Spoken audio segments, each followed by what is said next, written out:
Friends, मेरा नाम जूही बंसल है। आज हम करेंगे कस्टम यूनियन। ये मोस्ट इम्पॉर्टेंट टॉपिक है, इससे यूजीसी नेट पूछते हैं। ठीक है, तो स्टार्ट करते हैं हमारा टॉपिक। स्टार्ट करने से पहले जो भी मेरे चैनल पे न्यू है प्लीज़ सब्सक्राइब कर लीजिए, बेल आइकन को प्रेस कर लीजिए ताकि आपको लेटेस्ट वीडियो की अपडेट मिल सके। तो स्टार्ट करते हैं हमारा कस्टम यूनियन। कस्टम यूनियन किसने दिया था? ये दिया था जेकब वाइनर ने दिया था 1950। तो आपको पता ही है हर थ्योरी के किसने ये थ्योरी दी है और ये थ्योरी कब आई थी। ये मोस्ट इम्पोर्टेंट है। हर आप चाहे तो एक अपनी नोटबुक बना लीजिए जिसमें आप नोट्स बनाते हैं, तो उसमें तो आप सारे नाम लिखिए, ठीक है, और उसमें लिखिए किस ईयर में कौन सी थ्योरी आई थी। ठीक है, इनमें से तो एक क्वेश्चन आपका आता ही आता है। ठीक है, इसके अदर कंट्रीब्यूटर कौन है? मेडी है, लिप्से है, जॉनसन है, कूपर है, मेसल, विंक, भगवती। तो ये सारे भी आपको याद रखने हैं। ठीक है, कस्टम यूनियन होता क्या है? ये क्या है? एक तरह से क्या है, एक एग्रीमेंट है। ठीक है, जैसे कि हमने आईएमएफ पढ़ा था, ठीक है, वर्ल्ड बैंक पढ़ा था, तो उससे पहले एक क्या था? Custom union. यूनियन का मतलब क्या होता है? यूनियन जैसे 4-5 लोग हैं, उन्होंने इकट्ठे होके क्या एक यूनियन बनाई है किसी पर्पस के लिए। ठीक है, उनका कुछ ऑब्जेक्टिव है, या कोई सेल करना है, या कोई परचेजिंग करनी है, बार्गेनिंग करनी है, या उनको अपनी सोसाइटी के लिए कोई वर्क करना है। ठीक है, तो वो होता है ना यूनियन, जब हम इकट्ठे होकर यूनियन बनाते हैं। तो कस्टम यूनियन क्या है? ये एक तरह से एग्रीमेंट है। ये कहाँ? इंटरनेशनल ट्रेड में होता है। ठीक है, इसमें क्या होता है? 2 या 2 से ज़्यादा, 2 और मोर कंट्रीज होती है। जैसे कि ये 4-5 कंट्रीज है, इन्होंने कस्टम यूनियन बनाया है। इन्होंने क्या किया? कहते कि हम सारे मिलके ट्रेड करेंगे आपस में, और हम कोई भी ट्रेड बैरियर यहाँ से यहाँ हम परचेज करें, यहाँ से यहाँ करें, यहाँ से यहाँ कहीं से भी कर ले, हमें कोई ट्रेड बैरियर्स नहीं है। ठीक है, और लोअर और एलिमिनेट टैरिफ भी क्या हो जाएगा? लोअर हो जाएगा, एलिमिनेट खत्म हो जाएगा। तो ये होता है हमारा कस्टम यूनियन। ठीक है, कस्टम यूनियन देखते आगे। द पार्टिसिपेटिंग कंट्री, अब यही जो पार्टिसिपेट कर रही है वो एक ऐसा एक्सटर्नल अडॉप्ट करती है कॉमन एक्सटर्नल टैरिफ। एक्सटर्नल यानी एक बाहर से टैरिफ करती है। एंड कमर्शियल पॉलिसी, अगर जैसे कि मान लो ये 3-4 कंट्री कस्टम यूनियन है, अब ये बाहर है, तो इसके साथ एक एक्सटर्नल टैरिफ अडॉप्ट करेगी जिस और कमर्शियल पॉलिसी बनाएगी आउटसाइड वर्ल्ड के साथ, और खुद के बीच में सारे टैरिफ और ट्रेड बैरियर्स को रिमूव कर देगी। तो इसमें all member act as a unit करते हैं। ठीक है, नॉन मेंबर कंट्रीज के साथ, मतलब ये भी एक यूनिट है, ये भी यूनिट है, ये भी यूनिट है, अगर इसने इसके साथ क्या यूनिट है, ये यूनिट है। ठीक है, ये हो गया। तो establishment of custom union change the relative price of good. जब हम कस्टम यूनियन एक्स्टैब्लिश करते हैं तो उससे क्या होता है? रिलेटिव प्राइस गुड्स का चेंज हो जाता है in the domestic market of member country which in turn effect trade production. मतलब कि जहाँ यहाँ प्रोडक्शन हो रही है, ठीक है, इसका चेंज होगा प्राइस, जिससे बाकी यहाँ वाले को फायदा होगा। ठीक है, इनके प्रोडक्शन कंजप्शन में चेंजेस आएंगे। The theory analyse these effects and their consequence on allocation. तो इसके इफेक्ट्स देखेंगे कस्टम यूनियन के, एंड उनके कॉन्सिक्वेंसेज देखेंगे, कैसे हम उसकी वजह से हम एलोकेट कर रहे हैं रिसोर्सेज को, कैसे हमारी कंट्री का वेलफेयर हो रहा है कस्टम यूनियन मेंबर्स के साथ भी और रेस्ट ऑफ वर्ल्ड के साथ भी। ठीक है, कस्टम यूनियन की अजम्पशन, ये भी इंपॉर्टेंट है। अजम्पशन तो आप समझो पूरी इकोनॉमिक्स की ही, इकोनॉमिक्स में कोई भी टॉपिक है उसकी अजम्पशंस, ऑथर का नाम और ईयर मोस्ट इंपॉर्टेंट है। ठीक है, 2 कंट्रीज है, एक होम कंट्री है और एक पार्टनर कंट्री है, एक और कंट्री है रेस्ट ऑफ द वर्ल्ड। ठीक है, कस्टम यूनियन इम्पोज करती है एक एक्सटर्नल टैरिफ जो रेस्ट ऑफ द वर्ल्ड के साथ होता है। कोई भी ट्रेड रिस्ट्रिक्शन नहीं है, ओनली स्पेसिफिक टैरिफ लेविड होगा कस्टम यूनियन में। ओनली 1 कमोडिटी ही एक्स की प्रोड्यूस होगी जो कि तीनों कंट्रीज मिलके बनाएगी। डब्ल्यू सबसे लोवेस्ट कॉस्ट कंट्री है वर्ल्ड। डब्ल्यू किससे इंडिकेट कर रहा है? वर्ल्ड। और एच क्या इंडिकेट कर रहा है? हाईएस्ट कॉस्ट कंट्री, जहाँ पे हाईएस्ट सबसे ज़्यादा कॉस्ट पड़ती है।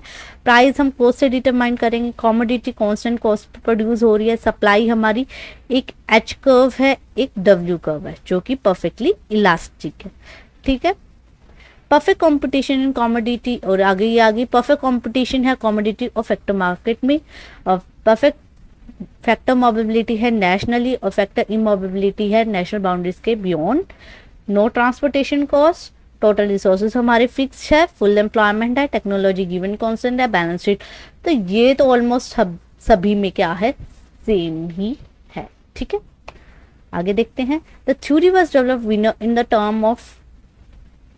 In terms of trade creation and trade, मतलब कि जो वाइनर ने दी थी उसने दो चीजें बताई थी, ट्रेड क्रिएशन और trade diversion. Only the production, अब जो वाइनर है उसने खाली प्रोडक्शन इफेक्ट पे ध्यान दिया था। ठीक है, तो ये अच्छे से याद रखो, वाइनर ने क्या स्टडी किया था, प्रोडक्शन इफेक्ट, और जो लिप्सी और मेडे है उसने क्या किया था, कंजप्शन इफेक्ट पे ध्यान दिया था। और जॉनसन ने कंबाइन करके दोनों को क्या, पार्शियल इक्विलिब्रियम एनालाइज किया। ठीक है, अब हम देखते हैं ट्रेड क्रिएशन। ट्रेड क्रिएट हो रहा है इसमें, यानी यहाँ पे हमारा वेलफेयर होगा ही होगा। Trade creation occur when the consumption of higher cost domestic production of home country। अब मान लो ये हमारी कंट्री है, ठीक है, एक ये बाहर की कंट्री है। अब हमारी कॉस्ट पड़ रही थी 100, यहाँ पड़ रही थी 60। ठीक है, तो अब क्या हो रहा है, जो 100 है ना वो रिप्लेस हम कर रहे हैं लोअर कॉस्ट प्रोडक्टिंग कंट्री से, क्योंकि वो पार्टनर कंट्री, ये हमारा यूनियन ही है तो यूनियन के अंदर हम रिप्लेस करते हैं। ठीक है, तो हम हाई कॉस्ट डोमेस्टिक प्रोडक्शन को रिप्लेस करते हैं लो कॉस्ट प्रोडक्शन से। ठीक है, when the domestic production of good X is reduce और eliminated instead it is imported. अब हम जो गुड एक्स बना रहे थे, अब हमने क्या कर दिया, रिड्यूस कर दिया, एलिमिनेट कर दिया। अब 100 का पड़ रहा था ना, महंगा पड़ रहा था, अब हम क्या कर रहे हैं, 60 ही वहां से इंपोर्ट कर लेंगे। ठीक है, बोथ इफेक्ट टेकन टुगेदर, जब हम दोनों इफेक्ट को इकट्ठे लेके चलेंगे हमारा क्या होगा, ट्रेड क्रिएशन होगा। ट्रेड क्रिएशन से क्या होगा, गेन होगा, सेविंग होगी, कंज्यूमर सरप्लस में भी गेन होगा। ठीक है, अब हम ये फिगर देख लेते हैं। अब यहाँ देखिए DH, अब ये याद रखना है सारी values. DH represent demand curve इन होम कंट्री, यानी ये जो डिमांड है ये D है, ये क्या है हमारी DH है, ये होम कंट्री की है। SH, अब ये सप्लाई कर्व है होम कंट्री की, ये H आएगा, ये सप्लाई कर्व है होम कंट्री की।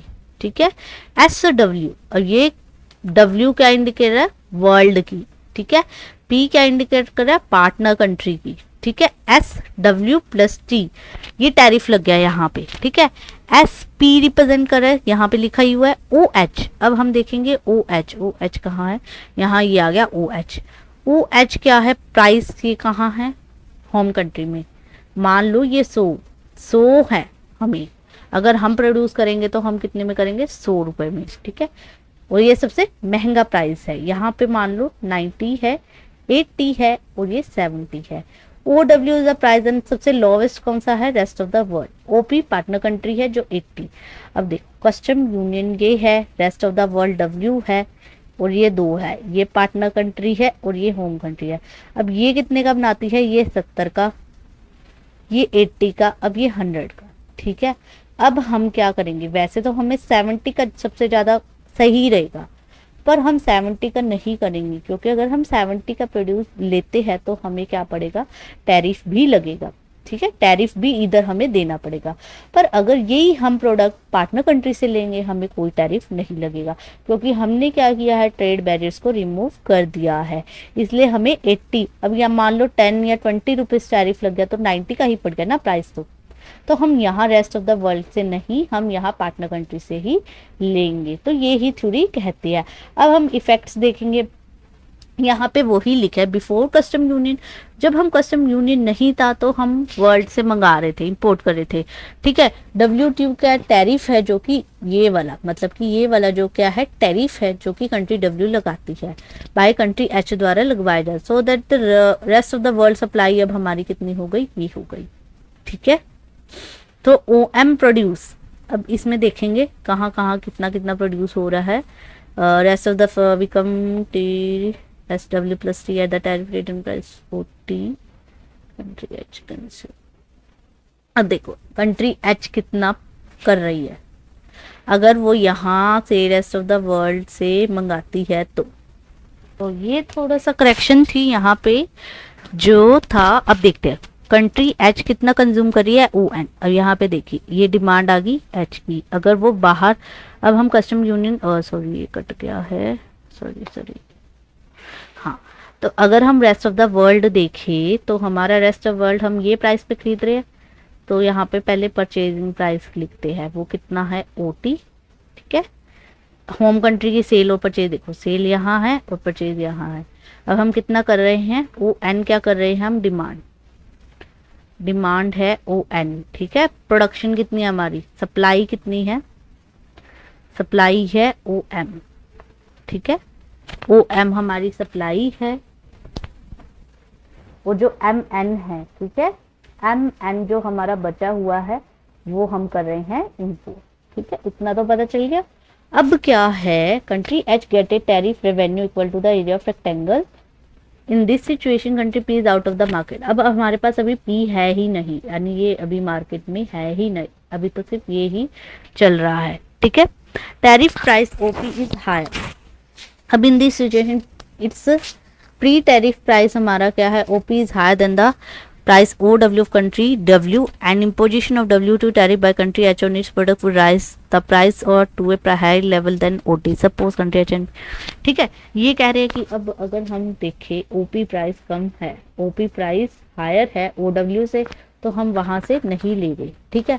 अब हम बात करते हैं, अगर हम कंट्री H और P क्या कर ले, कस्टम यूनियन क्रिएट कर ले। जब वो कस्टम यूनियन क्रिएट कर लेगी तो कोई टैरिफ नहीं लगेगा, ठीक है। जो W2 but the tariff W2 apply to, अगर हम कंट्री W से तब तो टैरिफ लगेगा, अगर हम P से ही इंपोर्ट करेंगे तो हमारा कोई टैरिफ नहीं लगेगा, ठीक है, ड्यूटी फ्री हो जाएगा, ठीक है। दिस सिचुएशन इसको क्या कहेंगे, ट्रेड क्रिएशन कहेंगे, ठीक है। समझ आ गई, ठीक है। ये तो मैंने बता ही दिया था। यहाँ पे मेन ये चीजें हैं, ठीक है। ये थोड़ा सा मैं करेक्ट कर देती हूँ इसको, ये है SW SP and SW plus T, ठीक है, ये है। अब हम प्राइस इफेक्ट देखेंगे, ठीक है।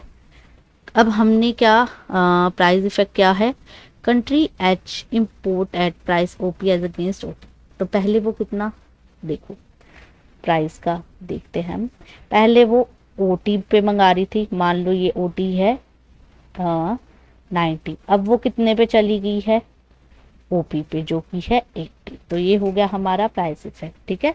अब हम देखते हैं प्रोडक्शन इफेक्ट, ठीक है। प्रोडक्शन इफेक्ट क्या है, पहले हम कितना प्रोड्यूस कर रहे थे, सप्लाई देखो यहाँ पे, ठीक है, ये वाली है, होम कंट्री पे OM कर रहे थे, अब जो कितनी आ गई, जब P से मंगा रहे हैं तो OL आ गई, तो ये हो गया हमारा प्रोडक्शन जो कि फोल्ड हो गया पहले से, ठीक है। अब हम देखेंगे कंजप्शन इफेक्ट, तो कंजप्शन हम क्या देखेंगे, डिमांड, तो पहले कितनी हम कंजप्शन करते थे ON, जो कि बढ़ के कितनी हो गई है OR, यहाँ देखिए ये हो गई है OR हमारी कंजप्शन, जो कि कंजप्शन इंक्रीज हो गई, प्रोडक्शन कम हो गई। अब प्रोडक्शन चाहे हमारी कम हो, क्योंकि हमारी तो क्या है, हायर कॉस्ट कंट्री है, ठीक है, तो हमने लो कॉस्ट से वो कर ली, रिप्लेस कर लिया, ठीक है। अब रेवेन्यू इफेक्ट, तो ये हो गया प्राइस इफेक्ट हो गया, प्रोडक्शन इफेक्ट हो गया, कंजप्शन इफेक्ट हो गया। अब हम देखेंगे रेवेन्यू इफेक्ट, तो रेवेन्यू इफेक्ट बिफोर यूनियन से पहले कितना था, ADE, now it is disappear, पहले था AD और E, तो पहले हमारा रेवेन्यू था ये वाला, यहाँ पे C आएगा, ठीक है, जो कि अब क्या है, डिसअपियर हो गया, ठीक है, जो कि टैरिफ लगा था, ठीक है। अब हम वेलफेयर इफेक्ट देखेंगे, रेवेन्यू हो गया।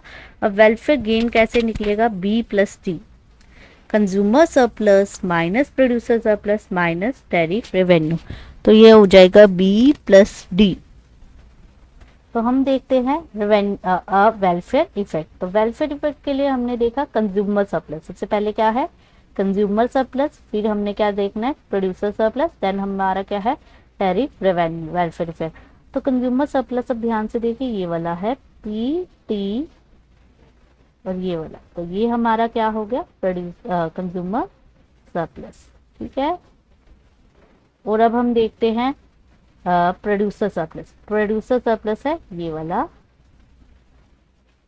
जिसको अलग से ही मैं कर लेती हूँ, तो ये आ गया हमारा प्रोड्यूसर सरप्लस, ठीक है। और एक है टैरिफ रेवेन्यू, रेवेन्यू कौन सा था हमारा, ले लेती हूँ, और ये था हमारा टैरिफ रेवेन्यू, ठीक है। तो हमने अब क्या बच गया, ठीक है, अब हम राइट से कर लेती हूँ। अब हमारे पास जो लेफ्ट है वो है ट्राइंगल बी और ये डी। तो ये क्या आ गया हमारा, वेलफेयर गेन भी हो रहा है। तो ये आ गया हमारा वेलफेयर इफेक्ट। तो इसको कहेंगे हम ट्रेड क्रिएशन। इसमें प्राइस भी हमारा कम हो गया, प्रोडक्शन कम हो गया, कंजप्शन बढ़ गया है, रेवेन्यू इफेक्ट था वो चला गया, पर वेलफेयर इफेक्ट अभी भी है, वेलफेयर का गेन अभी भी हो रहा है। ठीक है, तो ये हो गया हमारा ट्रेड क्रिएशन। अब कहते हैं ट्रेड डाइवर्जन। ये मैं करेक्ट कर देती हूँ डायग्राम को थोड़ा, ये थोड़ा नीचे आएगा एस डब्ल्यू, यहाँ आएगा एस पी और ये आएगा एस डब्ल्यू प्लस टी। तो ट्रेड डाइवर्जन के भी क्या है, दो एस्पेक्ट्स है। सबसे पहला है ये और ये दूसरा है increase in the cost which were previously imported from low cost country W to higher cost. तो सबसे पहले कॉस्ट कितनी थी, ओ डब्ल्यू थी, जो कि बढ़ की अब ओ पी होगी। ये तो डब्ल्यू टी हमने टैरिफ लगाया था, ठीक है, बाहर से तो हमें ओ डब्ल्यू का ही पड़ रहा था, पर हमने क्या किया, ओ पी बड़ी ज्यादा से कर रहे हैं। अब इसमें पहले हमारा कंज्यूमर क्लस सरप्लस ज्यादा था, अब हमारा क्या हो गया, कम हो गया है। ठीक है, पहले हम डोमेस्टिकली ज्यादा प्रोड्यूस करे, अब हमारी डोमेस्टिकली प्रोडक्शन कम हो गई है। तो ये क्या आ गया, हमारा ट्रेड डाइवर्जन आ गया है। तो आ गया समझ अच्छे से कैसे होता है कस्टम यूनियन। ठीक है, ये थोड़ा सा फिगर ध्यान से देखने वाला है, कैसे क्या हो रहा है कस्टम यूनियन में। तो सीधा सीधा है कस्टम यूनियन कि हमने क्या किया है, बाहर के देश से छोड़ के हमने पार्टनर कंट्री से मंगा लिया। बाहर के देश में अगर हम टैरिफ लगा के ज्यादा प्राइस का पड़ रहा था, पर हमने जब ओपी प्राइस से मंगाया तो हमें कम का पड़ रहा था, जिससे हमारी प्रोडक्शन कम हुई है पर कंजप्शन बढ़ गई है। कंजप्शन बढ़ गई है, प्राइस भी कम हो गया है, देन हमारा रेवेन्यू कम हुआ है पर हमारा वेलफेयर गेन बढ़ा है। और इसे ट्रेड डाइवर्जन क्या हुआ है, एक तो हमारा जो लो कॉस्ट कंट्री से उधर से तो हम नहीं मंगा रहे, देन हमारा कंज्यूमर सरप्लस भी उसमें कम हुआ है। तो ये आ गया हमारा कस्टम यूनियन। तो इसी के साथ हमारी वीडियो खत्म होती है। वीडियो अच्छा लगे तो लाइक एंड सब्सक्राइब जरूर करें।